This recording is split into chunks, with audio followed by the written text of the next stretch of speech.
Um PC para edição de vídeo tem muito em comum com um PC para jogos e ao mesmo tempo tem coisas que não têm nada a ver. CPU, imagem costuma contar muito single core, desempenho single core, e vídeo, multicore costuma contar muito, mas há um misto de multicore e single core, o desempenho que tu queres do teu CPU. Na RAM é que vai do 8 ao 80, uma merda básica, até te safas com 8 GB. Quando digo básica, é muito básica. Mas para algumas pessoas, 64 GB é pouco. Então isto vai do 8 ao 80. 8 GB, atualmente nunca vais montar um PC com 8 GB. Mas um 16 pode ser suficiente para cenas simples. Para outras pessoas, 64 vai ser pouco, vai ser apertado. Então 128 GB é bom. Aqui tu tens que saber o que é o teu caso. O gestor de tarefas ajuda muito, ok? Se tu tiveres 32 GB e estivesse para utilizar 27, 28, 29, é porque já irias beneficiar com 64, no mínimo, ok? GPU é bué da tricky, porque GPU depende muito do formato dos ficheiros e do peso dos ficheiros. GPU, tu tens AMD, Nvidia e Intel, principalmente integrada. Dependendo do formato dos ficheiros e do software, às vezes a gráfica integrada da Intel vai ser melhor que a da Nvidia, por muito boa que seja a da Nvidia. Noutras situações, não há nada que a da Intel possa fazer, estás dependente da Nvidia. A AMD é muito pouco utilizada para edição de vídeo e imagem, por falta de suporte. Falta de suporte não é da própria AMD, ainda que pareça que não seja muito o foco deles, não é? Mas por parte de quem desenvolve o software, porque é aquele caso do ovo e a galinha. Fácil, não é? Ora bem, se mais de 90% das pessoas utilizam a Nvidia, não é? Não sei como é que está a percentagem atualmente, mas deve ser tipo isso. Dentro das pessoas que trabalham com edição de vídeo e imagem, se calhar a percentagem é tipo 99%. Porque é que os desenvolvedores de software vão dar prioridade a 1% dos seus clientes? Não vão dar prioridade. Então é o ovo e a galinha, não é? Quem é que desanda primeiro? Então a AMD normalmente fica de parte, ainda que o hardware da AMD, as gráficas da AMD, sejam, em termos de hardware, são bastante boas para esse trabalho, mas hardware é 50% da fórmula para ter sucesso, não é? O software é a outra metade. E a combinação de GPU costuma ser a Nvidia, é interessante, costuma ser a Nvidia, e gráfica integrada da Intel, porque assim estás sempre preparado para a pior das hipóteses. Em termos de desempenho multicore, tanto um 7950X como um 13900K vão ser os dois processadores muito bons e o multicore deles vai ser muito equivalente. Normalmente opta-se por Intel com a gráfica integrada. Se não contares com a gráfica integrada, tanto o Ryzen 9 como o i9 vão ser máquinas muito boas para isso. Óbvio, para quem já tem um bom processador AMD, na maioria dos casos não justifica estar a trocar para Intel de propósito. Aí depois depende do tipo de trabalho que tu fazes e quanto dinheiro é que tu ganhas com isso. Se é um hobby ou uma cena que tu fazes à parte e te rende 100 paus por mês, é uma coisa. Se ganhas 3.000 por projeto, talvez seja um bom investimento, não é? Isso aí depois já é uma questão de gerir as prioridades. E depois há um pormenor dentro da Nvidia, tens o poder da GPU, tens o encoder e tens a VRAM. Só o encoder em si tem uma vantagem em relação à AMD que pode ser irrelevante para alguns. Quantas instâncias? Ou seja, quantas coisas podem estar a utilizar o encoder ao mesmo tempo?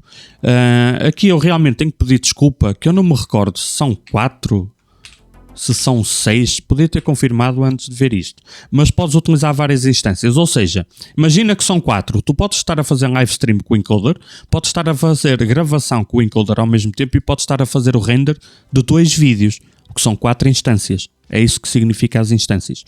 A não ser que o encoder bata 100% de utilização. Ou seja, tu tens um limite de quantas instâncias podes utilizar e depois tens a capacidade do encoder. Se tu estiveres a fazer alguma coisa que por si só utilize 90% do encoder, não te adianta teres mais instâncias porque só essa está a ocupar tudo, não é? Por exemplo, eu estou a fazer live stream e estou a utilizar o encoder da Nvidia. Podes ver que o encoder, com os settings que eu estou a utilizar, está a trabalhar a 43%. Ok? Ou seja, eu não poderia utilizar 4 instâncias porque iria bater na trave. Iria ultrapassar os 100%. Agora vou carregar no botão e vou começar a gravar ao mesmo tempo. Olhem o que é que aconteceu ao encoder. Foi para 84%. Estou a usar 2 instâncias. Neste caso eu poderia utilizar 4. Não me adianta. Ele não tem. Mas se cada uma delas utilizasse 10%, poderia usar 4 instâncias e ainda assim sobrava. Vou parar a gravação agora e o encoder vai cair para 40%. By the way, o chip que eu estou a utilizar aqui é de uma 3070. Uma coisa que não. E diz aqui em cima. Uma coisa que tu não deves confundir é que o encoder não é necessariamente mais forte por ser uma gráfica acima. Por exemplo, a 3060, a 70, a 80, a 90 têm todos o mesmo encoder. O encoder não é melhor nem pior. E depois tens a GPU. A GPU vai interessar no processo de edição e render também, ok? E aqui sim, aqui uma GPU mais forte vai ter melhores resultados, se for aproveitada. Depois na VRAM é que fica tricky, porque VRAM é a mesma coisa que a memória RAM para este tipo de trabalho. Para uns trabalhos 4 GB chega e sobra, para outros trabalhos os 24 GB da 4090 ou 3090 Ti, os 24 GB podem não ser suficientes. Ela pode já ter que pedir emprestado. Quanto mais coisas puseres, quanto mais pesado forem os fecheiros, quanto mais efeitos puseres, mais camadas, vai utilizando mais VRAM. E às vezes a VRAM em casos extremos vai ser mais importante que a GPU. O que é que pode acontecer numa situação mais ou menos fácil de acontecer? Que uma 3060 de 12 GB seja superior a uma 3070 porque só tem 8 GB. Não quer dizer que aconteça isso, mas pode acontecer. Para quem faz esse trabalho, vai estando atento aqui a GPU, porque o gestor de tarefas do Windows, não precisa de outro programa, vai-te dizer muita coisa. Tu tens aqui memória da GPU 2,6 GB de 23,6. O que é que são os 23,6 GB? É o total que a placa gráfica pode utilizar, incluindo a memória RAM que pode pedir emprestada. Óbvio, quando utiliza memória RAM emprestada, o desempenho é inferior. Okay? Portanto, o ideal é não precisar. E eu vejo aqui, por exemplo, que para o que eu estou a fazer, ele está-me a utilizar 2,4 GB de memória da gráfica e está a pedir emprestado 200 MB, por algum motivo estranho, mas é comum. Mesmo que sobre, ele utilizar sempre um bocadinho de memória partilhada. Já agora, deixa-me pôr a gravar e deixa ver se a memória vai mudar. Já aumentou um bocadinho. Utiliza um bocadinho mais de memória a gravar. Ok? Porque está gravado dentro do mesmo programa, portanto, talvez seja por isso. Vou parar de gravar e baixa um bocadinho. Portanto, aqui deu 300 megas. Se tu vires que tens uma gráfica de 8 GB, o processo é mais ou menos simples, mas pode induzir em erro. Imagina aqui que na GPU o encoder de uma 3050, 60, 70, 80 vai ser o mesmo, ok? Nas 4000 nós só temos a 70 Ti, portanto não há para baixo, portanto a 70 Ti e a 80 também vai ter o mesmo encoder. Na memória é que tu tens que ver se não estás a estourar com a memória, porque imagina que tu estás a estourar com a memória, pode ser mais interessante comprar uma gráfica, nem que seja abaixo, um modelo abaixo, mas que tenha memória que chegue, em vez de uma gráfica acima com menos memória. É aqui que pode ficar um bocadinho tricky. E combinar sempre com a da Intel, porque mediante o formato e o software tu podes utilizar o CPU, a Nvidia e a gráfica integrada da Intel tudo ao mesmo tempo. O Premiere deixa-te fazer isto, ok? Funciona sempre bem. Óbvio que não, nenhum software funciona sempre bem. O Sony Vegas, que eu acho que já ninguém utiliza, já nem se chama Sony, mas o Vegas deixa-te utilizar, a da Intel e da Nvidia ao mesmo tempo. O DaVinci Resolve deixa-te utilizar a da Intel e da Nvidia em simultâneo se tiveres a versão paga, ok? Mas o Vegas é pago, o Premiere é pago e o DaVinci Resolve, a versão paga podes utilizar as duas. Se tiveres a versão gratuita, vais utilizar apenas a da Nvidia, ok? Ele vai assumir a gráfica principal do sistema. Mas também é gratuito, então está ok.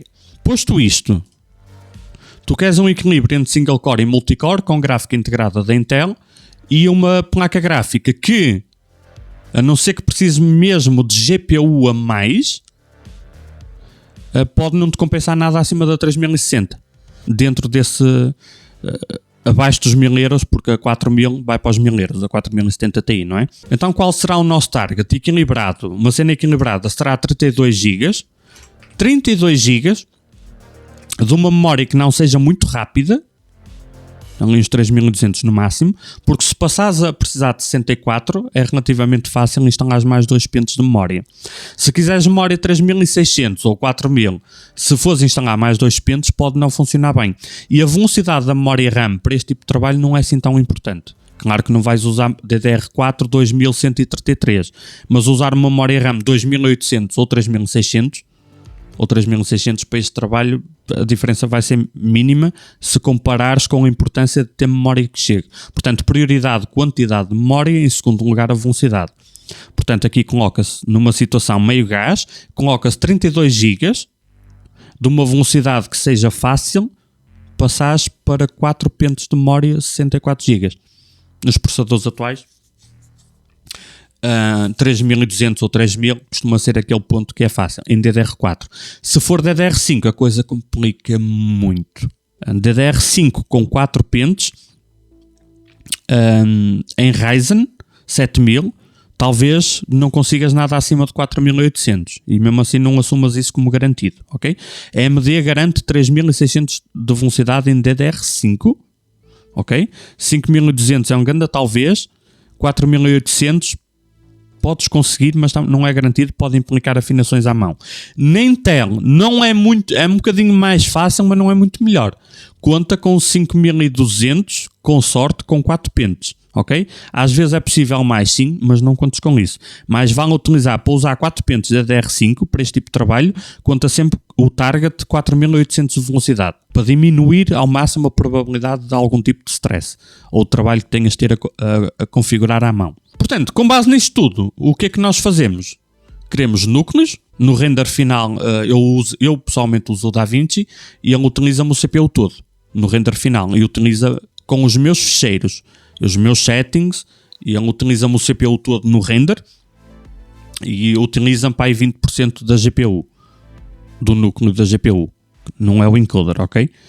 Portanto, se eu utilizar uma GPU mais forte, não ganho nada com isso, mas um CPU mais forte, ganho com isso. Por exemplo, no meu caso, no teu caso, pode ser um bocado diferente. Podes precisar mais memória, um bocado mais de GPU, caso a caso. Então, vamos imaginar CPU Intel. Custo-benefício, 13.500. O processador Intel com melhor relação qualidade-preço para desempenho multicore é o 13.500. Ponto. É relativamente barato, tendo em conta o desempenho multicore dele. É muito fácil de arrefecer, não precisas de uma board por aí além. E normalmente o preço que pagas a mais pelo 3600K também não vale a pena. Um passo acima deste seria o 3700. Que o 3700 tens essencialmente 2 núcleos a mais, mas tens um clock maior, tens mais memória cache. Então, a não ser que vás para o topo de gama, a tua situação andará entre o 13500 e o 13700. O 3700 vais evitar o F, que é para teres a gráfica integrada, mas não precisas comprar o K. Então este é um bom ponto de partida, o 3700. Não comprar o F. Lembrando que a gráfica integrada, tu vais montar o teu PC, vais colocar uma gráfica da NVIDIA, pré-definição, a BIOS vai desligar a gráfica integrada do CPU. Tu tens que ir à BIOS, à opção que costuma-se chamar Multi-Monitor, e vais ativar a gráfica integrada manualmente. E depois vais instalar a driver da Intel, da gráfica integrada, para ficar com as duas ativadas. Se não fizeres isso, ela não vai funcionar, a gráfica integrada. Tens de fazer isso à mão.